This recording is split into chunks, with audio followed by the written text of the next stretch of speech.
തിരൂർ മംഗലത്ത് കുഴൽപ്പണ വിതരണക്കാരനായ scooter യാത്രികനെ ആക്രമിച്ച് വാഹനത്തിൽ നിന്ന് 12 ലക്ഷം രൂപ കവർന്ന സംഭവത്തിൽ ഒരാൾ പിടിയിൽ. പുറത്തൂർ കാവലക്കാട് സ്വദേശിയായ യുവാവ് സ്കൂട്ടറിൽ പണവുമായി പോകുന്നതിനിടെയായിരുന്നു സംഭവം. MES സ്കൂൾ പരിസരത്തെ വീട്ടിൽ പണം നൽകി മടങ്ങുന്നതിനിടെ സ്കൂളിന് മുന്നിലെ ഒഴിഞ്ഞ ഭാഗത്ത് വാഹനം തടഞ്ഞു നിർത്തി പണം കവർന്നു എന്നാണ് പരാതി. രാവിലെ കവർച്ച നടന്നെങ്കിലും യുവാവ് പരാതി നൽകിയത് രാത്രിയായിരുന്നു. CCTVകൾ കേന്ദ്രീകരിച്ചാണ് പോലീസ് അന്വേഷണം തുടരുന്നത്. കവർച്ചയിൽ പങ്കെടുത്ത മുഴുവൻ പ്രതികളെയും പോലീസ് തിരിച്ചറിഞ്ഞിട്ടുണ്ട്. കവർച്ച ആസൂത്രിത പദ്ധതിയുടെ ഭാഗമായി നടന്നതാണെന്ന് പോലീസ് സ്ഥിരീകരിച്ചിട്ടുണ്ട്. യുവാവ് പണവുമായി എത്തുന്ന വിവരം ചോർത്തിയതുൾപ്പെടെയുള്ള വിശദാംശങ്ങൾ പോലീസ് ശേഖരിച്ചു വരികയാണ്. കുഴൽപ്പണ കവർച്ചാ സംഘങ്ങൾക്ക് സംഭവവുമായി ബന്ധമുണ്ടോ എന്നും പോലീസ് പരിശോധിക്കുന്നുണ്ട്. കഴിഞ്ഞ വർഷം ഒക്ടോബറിൽ കോഴിക്കോട് കൊയിലാണ്ടിയിൽ ATMൽ നിറക്കാൻ കൊണ്ടുപോയ പണം തട്ടിയെടുക്കാനായി യുവാക്കൾ ആക്രമണ കഥ മെനഞ്ഞ് നാടകീയ രംഗങ്ങൾ സൃഷ്ടിച്ചിരുന്നു. ദിവസങ്ങൾക്ക് ശേഷമായിരുന്നു സംഭവത്തിലെ ചുരുളഴിഞ്ഞത്.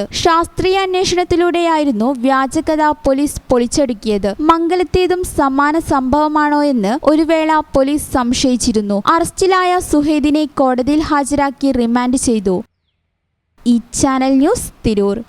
ഞങ്ങളെപ്പറ്റി നിങ്ങൾക്കല്ലേ കൂടുതൽ അറിയുന്നത്? പരിശുദ്ധിയുടെ സുവർണ പാരമ്പര്യം. Hayath golden diamonds Valanchery.